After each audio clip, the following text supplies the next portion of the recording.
Jai Hind, one and all. As you know that tomorrow budget is coming, union budget is coming. So budget of 2020-23. Lots of expectation from the normal people. एक आम जनता बहुत expectation करती है जब budget pass होने वाला होता है, जब पारित होने वाला होता है। सब आखिर क्या सोच रहे होंगे, सबकी अपनी अपनी उम्मीदें होंगी, सबके अपने अपने एक एक्सपेक्टेशन होगी गवर्नमेंट से। एक आम इंसान, अगर मैं एक आम इंसान की बात करूँ तो वो ये सोच रहा होगा कि कोई महंगाई दर थोड़ी कम हो जाए, पेट्रोल के जो दाम फ्लक्चुएट होते हैं वो फ्लक्चुएशंस रुके, उसमें स्टेबिलिटी आए। गवर्नमेंट को इस ओर सोचना पड़ेगा कि वो जो महंगाई की दर लगातार बढ़ रही है उसको कमी करनी पड़ेगी, उसमें स्टेबिलिटी लानी पड़ेगी, उसमें स्थिरता लानी पड़ेगी। अगर मैं गृहिणी की बात करूँ तो गृहिणी वो ये सोचती होगी, या हर गृहिणी यही सोचती है कि जो उसकी थाली है, जो वो बच्चों को अपने परोसती है, अपने परिवार को परोसती है, वो थाली सस्ती हो जाए।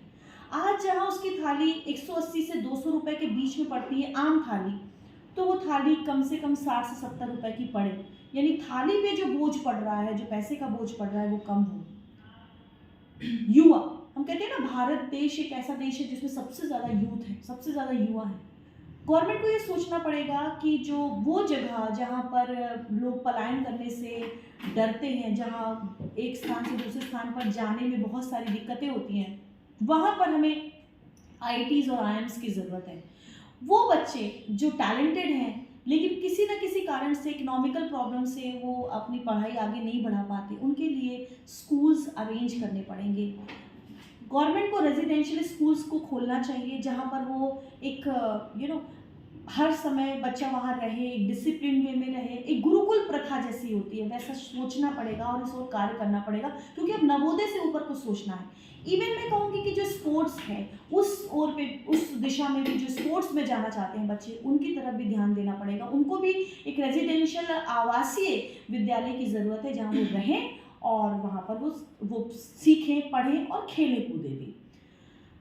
अगर देखा जाए तो जो ग्रोथ की बात हो रही है, जो रेट ऑफ ग्रोथ है, वो तो डेफिनेटली हम एक टारगेट बना के चलते हैं कि that this is the target growth of the India, और this is the growth rate and this must be reach. बहुत सारी बातें हम करते हैं, लेकिन जो ग्रोथ है उसमें वो हासिल कैसे कर रहे हैं उसके बारे में भी सोचना पड़ेगा कि number of things are should be the things which is not good for the things which can not able to create social welfare. हमें उसे बजट में ये देखना पड़ेगा कि उसे हटा दिया जाए, रिमूव कर दिया जाए। महिलाओं की सुरक्षा बहुत बड़ा मुद्दा है, बहुत ही बड़ा मुद्दा। ये पिछले जो 2022 का समय गया ना, महिलाओं पे बहुत ही ज़्यादा अत्याचार हुए हैं, उनके महिलाओं के अगेंस्ट जो क्राइम्स है वो बढ़े हैं, उसके लिए भी कानून व्यवस्था में सुधार करना पड़ेगा, ये भी देखना चाहिए।